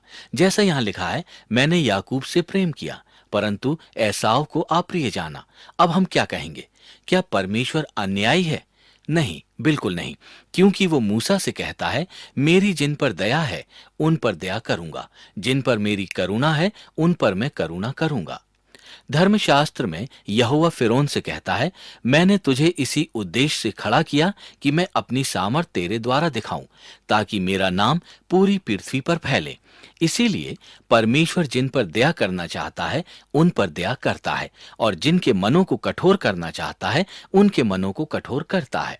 अगले पद में लिखा है कि वो किस प्रकार से कुम्हार है और हम मिट्टी हैं। क्या गढ़ी हुई वस्तु गढ़ने वाले से कह सकती है कि तूने मुझे ऐसा क्यों बनाया? नहीं। धर्मशास्त्र में हम जो चित्रांकन पाते हैं वो ये है कि परमेश्वर प्रभारी है, मूलतः प्रभारी है। यहां तक कि जब यूहन्ना में यीशु मसीह अपने शिष्यों से कहता है कि हे यूहन्ना, वास्तव में सब समाप्त हुआ। वो कहता है, तुमने मुझे नहीं चुना परंतु मैंने तुम्हें चुन लिया है, ताकि तुम बाहर जाकर फल लाओ और बहुतायत से लाओ। तुमने मुझे नहीं चुना, मैंने तुम्हें चुना है। सो परमेश्वर प्रधान है, वो प्रभारी है। इसीलिए यहां पर हमें फैटलिज्म के चरमांत से बचना होगा। हम उस ओर जा ही नहीं रहे हैं। ये ऐसे नहीं है, हम तो केवल रोबोट्स हैं। धर्मशास्त्र हमें ये नहीं सिखाती। धर्मशास्त्र तो हमें ये शिक्षा देता है कि परमेश्वर प्रधान है, वो प्रभारी है। दूसरा, हम चयन कर रहे हैं। आपने ये सब चीजें करने को चुना। हमें ये सोचने से बचना चाहिए कि धर्मशास्त्र हमें ये सिखा रहा है कि हमारा चयन निश्चित है। जरूरी नहीं। ये तो वास्तव में दार्शनिक है। हम इस पर ज्यादा देर तक तो नहीं ठहर पाएंगे, पर आवश्यक चयन होना चाहिए। ये ऐसा कहना होगा कि हम परमेश्वर की योजना के विरुद्ध किसी भी तरह कोई कार्य नहीं कर सकते। ये तो फैटलिज्म की ओर सुझाव है। दूसरे शब्दों में, हम उस प्रकार से कार्य नहीं कर सकते जो परमेश्वर की योजना के विरुद्ध है। इसी के साथ हम परमेश्वर की योजना से संदर्भ में चयन करते हैं। इसका अर्थ हुआ कि हमारा चयन पूर्णतः वास्तविक है, लेकिन पूर्णतः स्वतंत्र नहीं है। पूर्णतः स्वतंत्र न होने का अर्थ है कि परमेश्वर की प्रभुत्व यहां पर पूरी तरह से नहीं है, और हम जो चयन कर रहे हैं वो परमेश्वर देखने के लिए प्रतीक्षा कर रहा है कि हम क्या कर रहे हैं, ये पता लगाने के लिए वो क्या करेगा। हमारा हर चयन परमेश्वर के प्रभुत्व में सुरक्षित है। वो पूर्णतया वास्तविक है। उसके प्रति हमारा क्या उत्तरदायित्व है, जिसके बारे में हम एक क्षण में बात करेंगे। अब प्रश्न ये है जो लोगों ने पूछा है, आप कैसे संतुष्ट होते हैं इस तथ्य से कि परमेश्वर प्रधान है और चयन के लिए मनुष्य उत्तरदायी है। इस पर मेरे दो मनपसंद कथन है। पहला, आप कैसे संतुष्ट हैं कि परमेश्वर तो प्रधान है और मनुष्य उत्तरदायी है। एक व्यक्ति ने उत्तर दिया, हमें इसकी आवश्यकता नहीं है, क्योंकि दो दोस्तों को आपको संतुष्ट करने की आवश्यकता नहीं है। धर्मशास्त्र में हम दोनों को ही देखते हैं।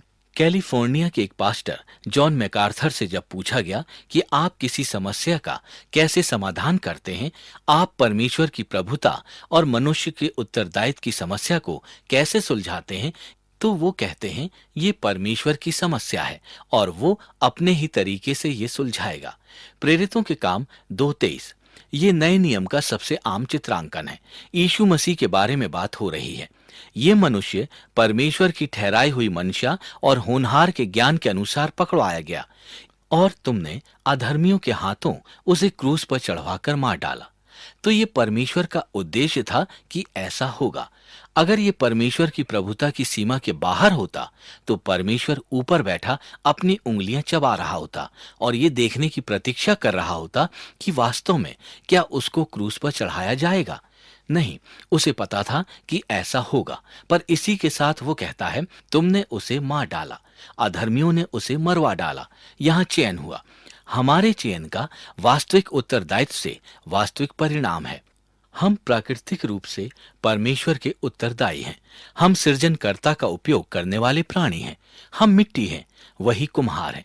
हम नैतिक रूप से परमेश्वर के प्रति उत्तरदायी हैं। वो सही, पवित्र और सत्य का मापदंड है। हम पवित्रता की कमी के लिए उसके जिम्मेदार हैं। हम बौद्धिक रूप से परमेश्वर के प्रति उत्तरदायी हैं, जिम्मेदार हैं, क्योंकि उसने हम सब पर अपने आप को प्रकट किया।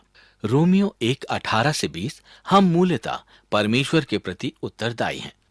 प्रेरितों के काम 13:48 ये बहुत सरल है। इसे सुनिए, आप दोनों को यहां पाएंगे, परमेश्वर की प्रभुता और मनुष्य का उत्तरदायित्व।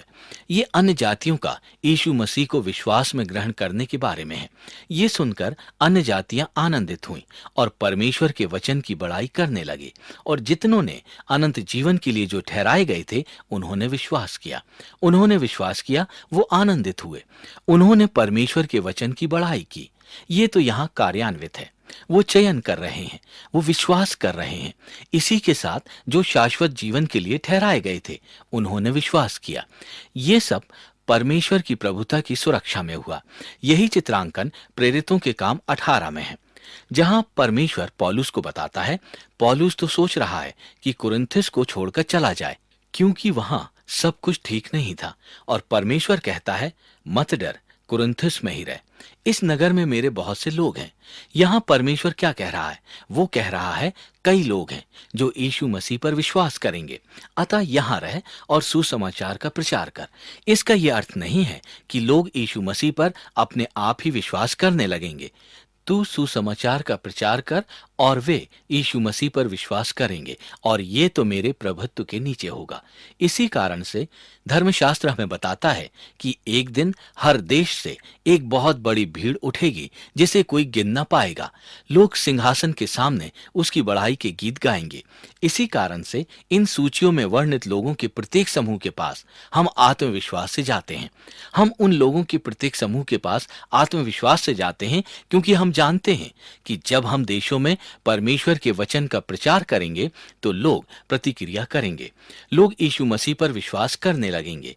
हम ये जानते हैं कि हम आत्मविश्वास के साथ जाते हैं, और अगर हम परमेश्वर की प्रभुता की तस्वीर से एवेंजलिज्म को कम करते हैं तो हम परमेश्वर की प्रभुता के मुख्य मुद्दे को खो देते हैं, या हम यूं कहें, हमने कुल मिलाकर इस मुद्दे को गंवा दिया है। ये एवेंजलिज्म के कार्य के महत्व को कम नहीं करता, ये तो इसको प्रेरित करता है। चार्ल्स सिमियोन, जो बहुत समय पहले एक बड़े पास्टर थे, उन्होंने इस अनुकूल चित्रावली को एक साथ लाने के लिए जो कहा वो मुझे पसंद है। परमेश्वर का प्रभुत्व और मनुष्य का उत्तरदायित्व। उन्होंने कहा, सच्चाई बीच में नहीं है, एक छोर पर नहीं है, परंतु दोनों छोरों पर है। दूसरे शब्दों में, अगर आप परमेश्वर का प्रभुत्व और मनुष्य का उत्तरदायित्व लेते हैं तो बीच का उत्तम स्थान ढूंढना लक्ष्य नहीं है। लक्ष्य इस छोर से उस छोर का है। परमेश्वर पूर्णतया प्रधान है, मनुष्य पूर्णतया उत्तरदायी है। दोनों तरफ देखिए तो परमेश्वर के अनुकूल ये चित्रांकन आपको मिलेगा। ये सब परमेश्वर की योजना के हितकारी होने की ओर अग्रसर करता है। दूसरे शब्दों में, परमेश्वर की योजना अच्छी है और हम इसको अनावृत करेंगे। परमेश्वर की प्रधान इच्छा का व्यवहारिक तात्पर्य हमें समझना चाहिए। इसको छोड़िए मत कि परमेश्वर अपनी प्रभुता में अंत और साधन दोनों हर चीज एक साथ ही नियुक्त करता है। इसका अर्थ हुआ, जब परमेश्वर की प्रत्यक्ष इच्छा की बात आती है तो जो परमेश्वर अपने वचन में हमें कहता है, हमें करने के लिए घोषित करता है, हमें उसकी प्रत्यक्ष इच्छा की सफलता के लिए प्रार्थना करनी चाहिए। हमें उसके वचन की प्राप्ति के लिए प्रार्थना करनी चाहिए। तेरी इच्छा पूरी हो, इसका क्या अर्थ है? क्या ये मतलब है कि हम वही करेंगे जो कुछ तू करने की सोच रहा था? नहीं, प्रभु हमें अपने वचन में ग्रहण कर। तेरी महिमा सारे देशों को ज्ञात हो, देशों को अपनी महिमा दिखा। हम उन प्रत्यक्ष इच्छा के अनुसार प्रार्थना करते हैं, उसकी प्रत्यक्ष इच्छा की सफलता के लिए। ये एक दूसरे प्रकार के संकट है। हम सोचते हैं कि जो कुछ भी होगा बस होगा, मुझे प्रार्थना करने की आवश्यकता नहीं है, परमेश्वर ही करेगा। नहीं नहीं, धर्मशास्त्र हमें यह शिक्षा नहीं देता। धर्मशास्त्र कहता है कि आप प्रार्थना करें, और यही वो साधन है जिसके द्वारा परमेश्वर संसार में कार्य कर रहा है। तो प्रार्थना करें और आप परमेश्वर जो भी भारत, पाकिस्तान या अफगानिस्तान में कह रहा है उसमें सम्मिलित हो जाइए। आप प्रार्थना करें और जो परमेश्वर कर रहा है उसमें सम्मिलित हों, और आप साधन होंगे, बंद आंखें देखेंगी, क्योंकि आप प्रार्थना कर रहे हैं और उनके लिए अनुनय कर रहे हैं। इसीलिए प्रार्थना कीजिए, उसकी प्रत्यक्ष इच्छा के अनुसार उसके वचन की घोषणा करें। वो सुनेंगे, वो विश्वास करेंगे जब हम उनके लिए प्रचार करेंगे। जब तक वो हमसे सुनेंगे नहीं, तब तक वो कैसे विश्वास करेंगे? अगर हम केवल यहाँ साउथ ईस्टर्न अमेरिका में बैठे रहें तो वो सुसमाचार को नहीं सुन पाएंगे। ये देखने के लिए परमेश्वर हमारी सहायता करे। विलियम कैरी, जो आधुनिक प्रचार के कार्य के पिता हैं, एक बार जब भारत आने की तैयारी कर रहे थे, तभी किसी व्यक्ति के द्वारा परमेश्वर की प्रभुता के लिए अपशब्द पर नाराज हो गए और उन्होंने उस व्यक्ति से कहा, बैठ जाओ, तुम एक उत्साही युवक हो।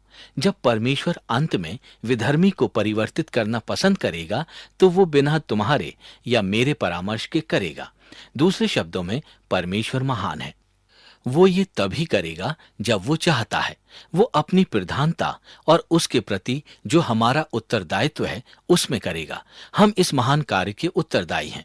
हम परमेश्वर की गुप्त इच्छा के प्रकाश में कैसे रहें? इस चित्रांकन में जो यहाँ है, हमें इसे प्रकट करना चाहिए। हम परमेश्वर की गुप्त इच्छा में कैसे रहें? ये क्या हो रहा है?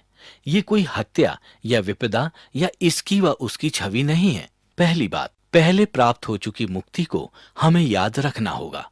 अगर आप अपने जीवन में इस समय किसी कठिन समय से गुजर रहे हैं तो मैं आशा करता हूं कि आप इस चित्रावली को समझेंगे।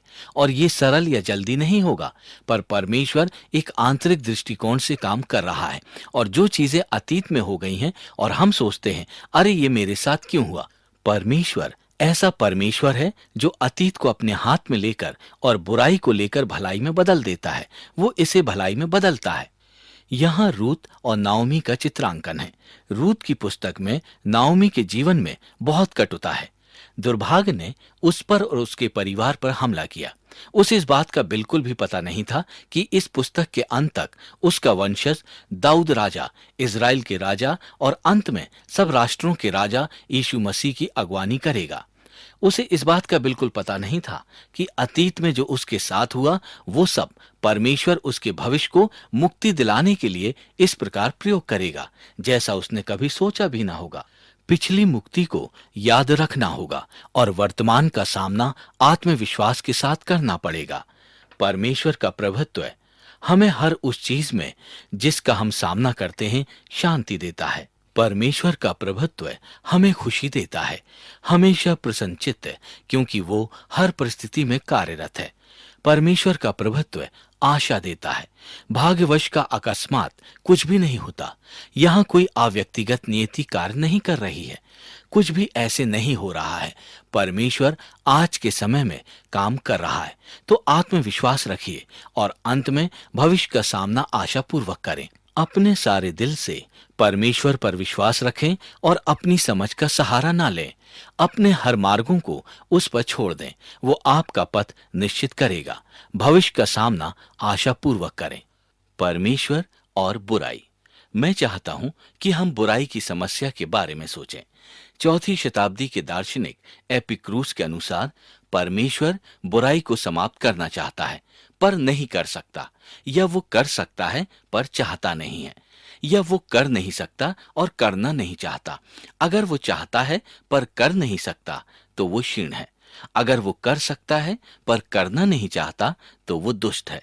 पर अगर परमेश्वर कर सकता है और बुराई को नाश करना चाहता है तो बुराई इस संसार में फिर क्यों है? मैं इसको सोचने में आपकी सहायता करूंगा।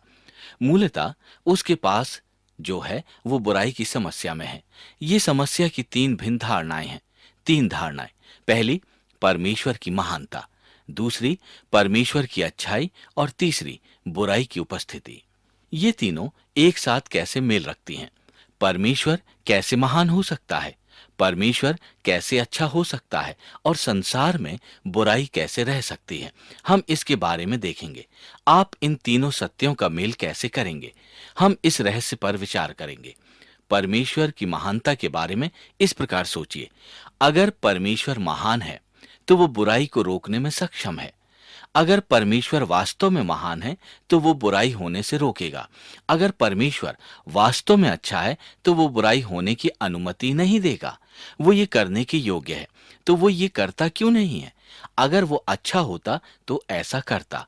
बुराई को हम वास्तव में दो विभिन्न तरह से देखते हैं। एक तो प्राकृतिक बुराई, जैसे प्राकृतिक विपत्तियां, तूफान, आंधी, भूचाल, सुनामी, रोग, बीमारियां, एड्स, कैंसर, ये सभी प्रकार की प्राकृतिक बुराइयां होती हैं। और फिर नैतिक बुराइयां होती हैं। ये बात अब करते हुए हर बुराई का नाता संसार में बुराई के प्रवेश से जुड़ा है। पर हम तो नैतिक चयन की बात कर रहे हैं और लोगों की क्रियाविधि की बात कर रहे हैं। कभी कभी ये हमारे द्वारा ही उत्पन्न होती है। हमने अपने ही चयन द्वारा कई बार बुराइयों या कष्टों को अपने ऊपर लाते हैं। या ये दूसरों के द्वारा भी होती है। वो चीजें जो गलत होती हैं और जो दूसरे हमारे साथ करते हैं वो बुराई और कष्ट करती है।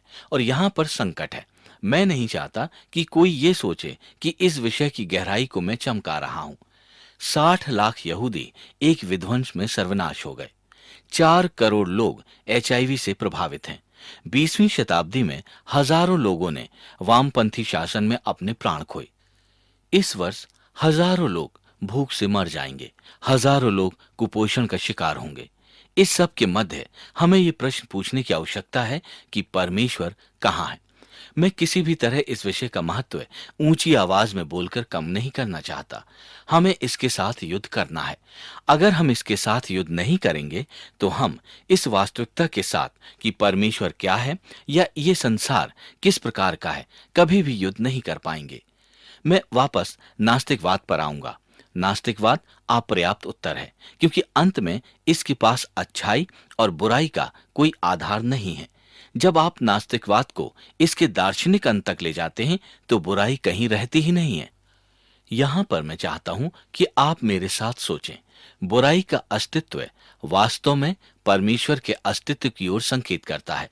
लोग कहते हैं इस संसार में ये सारी बुराई और परमेश्वर कैसे साथ रह रहे हैं। स्पष्ट रूप से अगर इतनी सारी बुराई है तो परमेश्वर है ही नहीं। वास्तव में बुराई का अस्तित्व परमेश्वर के अस्तित्व की ओर संकेत करता है, क्योंकि अगर संसार में बुराई है तो इसका अर्थ है कि संसार में अच्छाई भी है। अगर संसार में अच्छाई और बुराई है तो इसका मतलब है कि एक मापदंड होगा जिसके द्वारा अच्छाई व बुराई को मापा जा सकता है। और जैसा कि हम पहले बात कर चुके हैं, ये एक नैतिक विधान देने वाले से ही आ सकता है। नैतिकता अच्छाई और बुराई में अंतर उसकी ओर संकेत करता है जो हमें ये अंतर बताएगा, यानी नैतिक विधान देने वाला।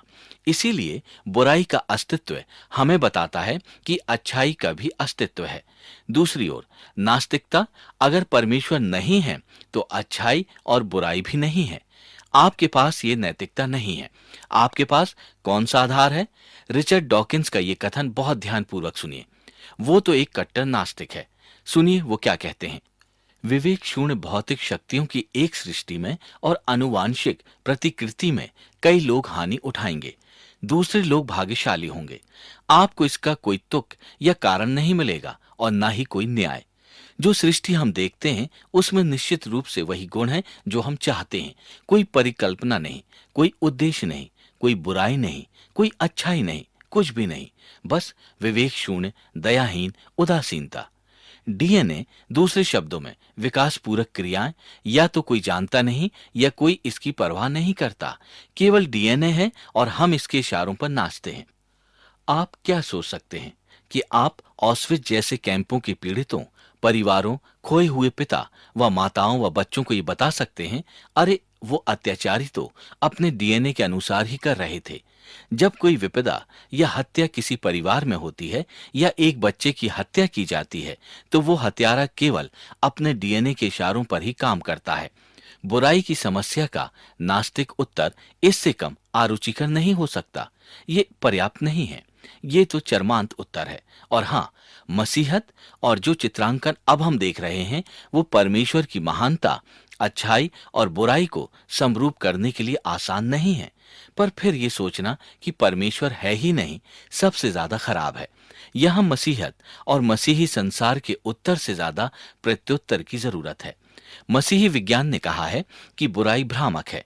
भ्रामक, दूसरे शब्दों में, उदाहरण के लिए बीमारियां, ये केवल भ्रमजाल है। न्यू एज बुराई सारी अज्ञानता का परिणाम है। जितना ज्यादा ज्ञान हमें है उतना ही इस संसार का अंत है। यही उत्तर है।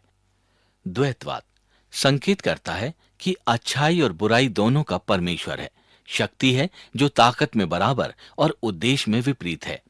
द्वैतवाद जिसका विचार है कि बुराई और अच्छाई में युद्ध होता रहता है, जैसे कि स्टार वॉर्स में होता है, और हम इस बात की कोई निश्चितता नहीं है कि अंत में अच्छाई ही राज्य करेगी।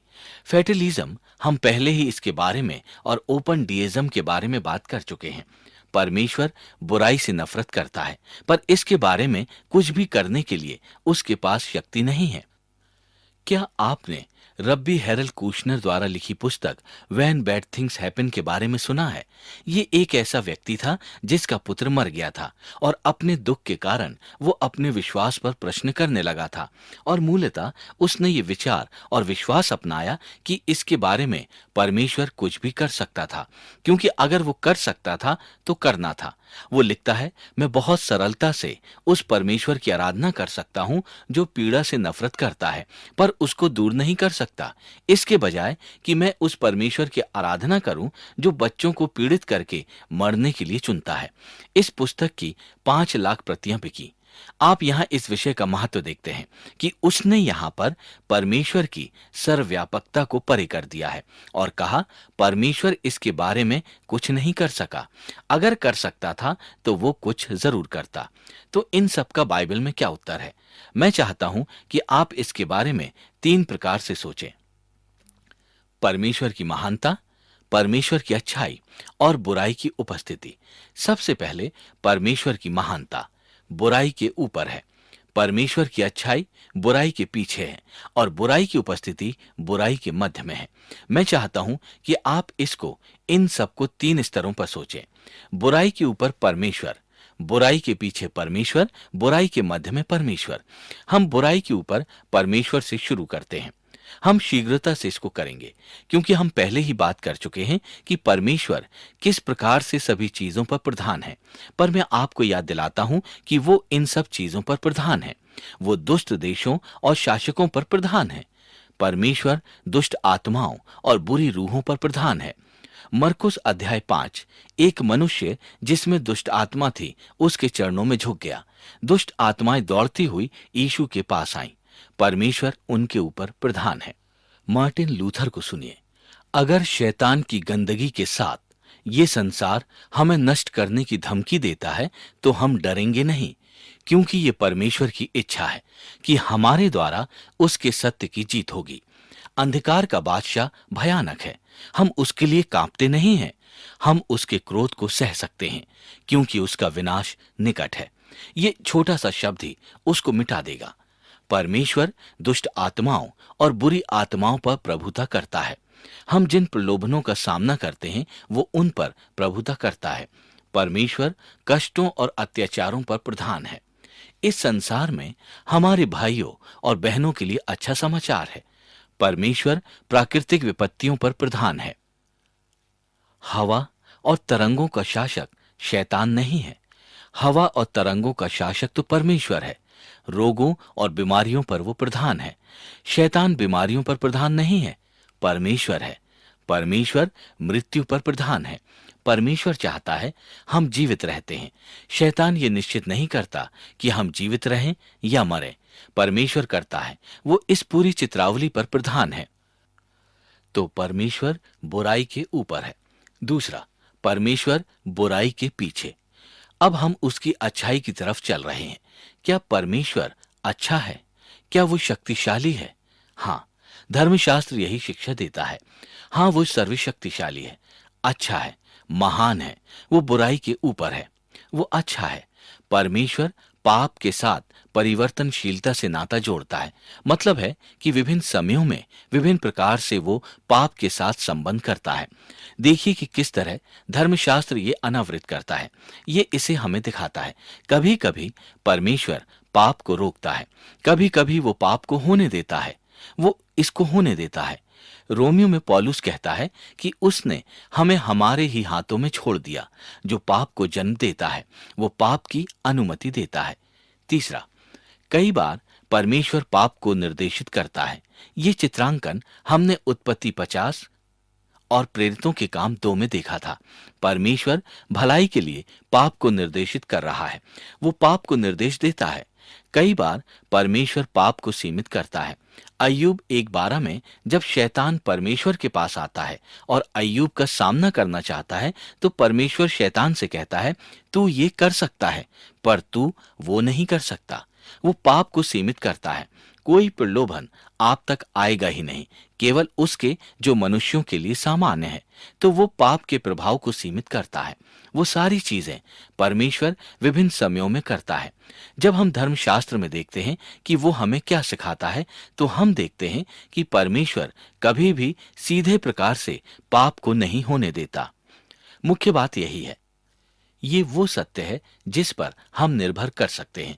रहस्य यह है कि इसे किस प्रकार से एक साथ तालमेल में बिठाएंगे। परमेश्वर कभी भी प्रत्यक्ष रूप से पाप को नहीं होने देता। धर्मशास्त्र में उसने कभी पाप नहीं किया और ना ही कभी पाप के लिए दोषी ठहरा। हम एक क्षण में इसको फिर देखेंगे। परमेश्वर वो नहीं है जो हमें बुराई करने के लिए प्रलोभन में डाले। याकूब की पत्री अध्याय 1 में हमें यही सिखाता है। वो कभी भी पाप करने वाला नहीं है। वो पूर्णतया पवित्र है, पूर्णतया भला है। उसकी अच्छाई के जितने गुणों की हम चर्चा कर चुके हैं उनमें वो सब गुण हैं। धर्म पुस्तक में वो कभी भी पाप के लिए दोषी नहीं ठहरा। तो फिर कैसे परमेश्वर अच्छाई व बुराई से बहुत बेमेल तरह से संपर्क करता है? मतलब ये हुआ कि वो अच्छाई व बुराई से विभिन्न तरीकों से संपर्क करता है। धर्मशास्त्र के अनुसार वो बुराई के साथ संपर्क की तुलना में अच्छाई के साथ विभिन्न तरीके से संपर्क करता है। हम अच्छाई के बारे में सोचें। परमेश्वर इस प्रकार से अच्छाई के पीछे है। वो सब जो अच्छा है उसकी प्रभुता के नीचे है।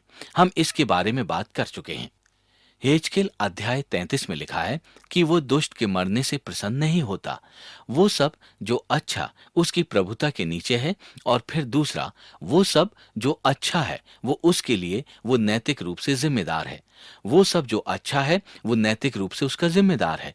जब धर्मशास्त्र जो कुछ भी अच्छा है उसकी बात करता है तो ये सब परमेश्वर को ही जाता है। प्रत्येक अच्छी और पूर्ण वस्तु परमेश्वर की ओर से ही होती है। रोमियो की पुस्तक 3 अध्याय 9 से 20 में देखें, यह हमारे बारे में और हमारे अंदर बुराई के बारे में बात करती है। कोई धर्मी नहीं, एक भी नहीं। कोई समझदार नहीं, कोई परमेश्वर का खोजने वाला नहीं। सब भटक गए हैं, सब के सब निकम्मे बन गए हैं। कोई भलाई करने वाला नहीं, एक भी नहीं। ये कहता है कि कुछ भी भला नहीं है। सब भलाई परमेश्वर से ही है। कुछ भी जो अच्छा है वो किससे आता है? परमेश्वर से। वो असीमित रूप से अच्छा है। इसीलिए वो सब जो अच्छा है नैतिक रूप से परमेश्वर उसका प्रभारी है। दूसरे शब्दों में ये सीधा परमेश्वर की ओर से आता है। क्या हम कोई अच्छी चीजें कर सकते हैं? हाँ, ये केवल जब परमेश्वर हम में है। हम द्वितीय हैं, वो प्रथम है। क्या इसके पीछे कोई तुक है? ये तो परमेश्वर अच्छाई के पीछे है।